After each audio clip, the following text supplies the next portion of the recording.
It's no secret that I love a good underrated sneaker. If you went ahead and looked at my entire collection, every single brand, a lot of those shoes would be underrated. So when it comes to Jordans, it's a little bit harder to differentiate what exactly is underrated and what is not. Resale plays a huge part. However, it's not really what I use to determine if these shoes were underrated or not. Some of these are older. Some of them released over 5 years ago. So of course, something from 5 years ago is going to be reselling for a good amount right now. But I'm just basing this off my personal experience. Was it hard for me to buy them? Did I see people wearing them? Etc. Let me know down in the comment section which Jordans you feel are the most underrated. Let's get into it. These really aren't in any particular order, by the way. First up, can I just say that I really like this box? This was one of the cooler Jordan boxes. I hope that they continue to put these out. We've got the Air Jordan 10 Seattle. These are obviously a nod to the Seattle Supersonics when they were a team, but me being a Celtics fan, I kind of took them over and was like, I see green on a Jordan Retro, it's a Celtics shoe. I will say, I get it. I understand why a lot of people didn't go for this shoe. It's kind of plain, right? There's a little bit of green on the sock liner, and then of course, what makes Jordan 10s is the outsole right there. But if you like subtle details and you want to be in a Jordan that you're not going to see a whole lot of people in, this could be the one. I don't want to say the Jordan 10 in general is underrated, but it's kind of underutilized. It'd be kind of cool to see what Jordan Brand is doing with the 2 right now with the 10 instead. Now, I rarely see anybody wearing this shoe.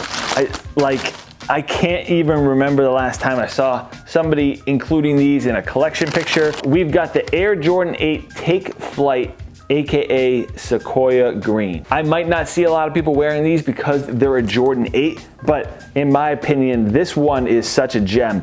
A lot of people were thinking this was gonna be that undefeated colorway. So there was a little bit of buzz leading up to it. On release day though, they were really easy to get, and it's like they fell off the face of the earth. I rarely see anybody wearing these. I don't know, maybe it was just my area, but I didn't spot many people rocking this shoe on feet. And online anymore, never. Jordan 8s also have a very cool outsole and is another model that could stand to be reworked. Some people don't really like the cross straps in the front. It's kind of a hate it or love it type sneaker. There's some cool materials on here too, but we're not diving too deep into each sneaker. Let's get into the next. Guilty. That's all I'm gonna say. Guilty. When I look at this shoe, guilty. When people say a shoe is underrated, it's almost like they're upset. Like, why isn't anybody showing love to this sneaker? I don't understand it, but I cannot act like that with this shoe because I haven't even worn them. I almost forgot that I have these, and it's so bad because these are excellent. Look at the wrapping paper, it's still tucked on the side like a freshly made bed. You ever seen those movies where the bed, or you go into a hotel and the sheets are just tucked in underneath the bed so nicely, and you're like, how do you do this? Who takes so much time to do this? Like, whoever packed these in here took some time. Anyway, we've got the Air Jordan 1 Bordeaux. Why haven't I worn these? Why haven't I featured them in more videos, etc.? Guilty. That's all I gotta say. Guilty. I don't know. I should have. I hate when my Jordan 1s aren't even laced up. It's just a reminder like, bro, are you gonna wear these or what? I'm not even showing them in a good way when they're unlaced. Not doing my job correctly. So, sorry about that. The color blocking is great. The shade of the Bordeaux is perfect.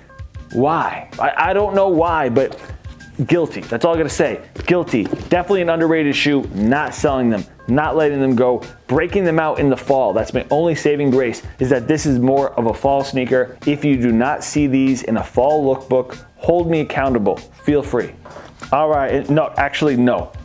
I'm not showing these yet. I'm saving that for the end because the story associated with those breaks my heart. Breaks my heart. People need to learn. As I've said many of times, I am so 6 respectful. Love me a Jordan 6. Most of the time when people are out there snoozing on Jordan 6s, not me. I'm showing them much appreciation. And when these diffused blue Jordan 6s dropped, you know I had to show them love.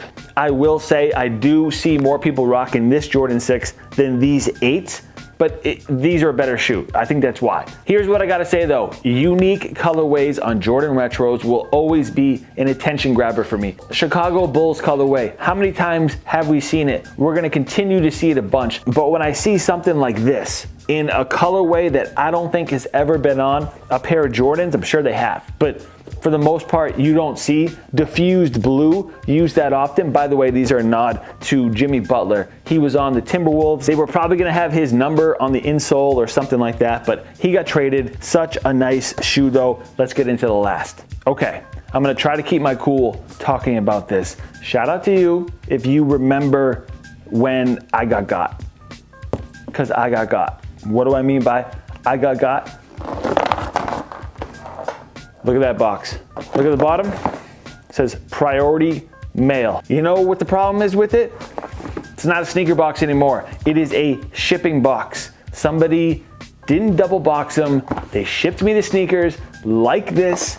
And every time I look at the box, I fume. If you sell sneakers, a lot of people sell sneakers that are watching this video. Everybody resells their shoes nowadays. Double box. Put the shoe box into another box. Do not ship it like this. I promise you, you're not saving that much money. Just don't do it. Not good karma. You don't want to be on the other side of this. They were shipped from Philly. Not a good look for Philly that day. Anyway, we've got the white metallic Jordan 5s. And for a while, these were one of my favorite Jordan 5s. I'm not the biggest 5s guy. I've come to like them a little bit more, but this shoe was one of, I think like 3 or 4 pairs of Jordan 5s that I have in my collection. It's crazy underrated because it's so simple. For some reason, Jordan Brand always decks out the 5. There's something crazy always going on with the Jordan 5. Think about the Oregon stuff, the yellow Michigan pair, the stuff that DJ Khaled is doing right now, the Regal Pinks. I still wear them a good amount and I can't wait till they start to yellow a little bit more, get that aged look. They're starting to change. I also really like how the metallic silver 23 pops on here. And of course, you've got to take out the lace locks, make them look a little bit more minimal. Let me know which Jordans you feel are some of the most underrated. This is the top 5 for me. It was hard to narrow it down to just 5, but this is what I got. If you're new around here, think about subscribing. I put out Jordan and men's fashion and other sneaker content pretty regularly. My Instagram is EddieWinKicks. Hit that thumbs up if you guys enjoyed this one. I'll catch you on the next one. Peace.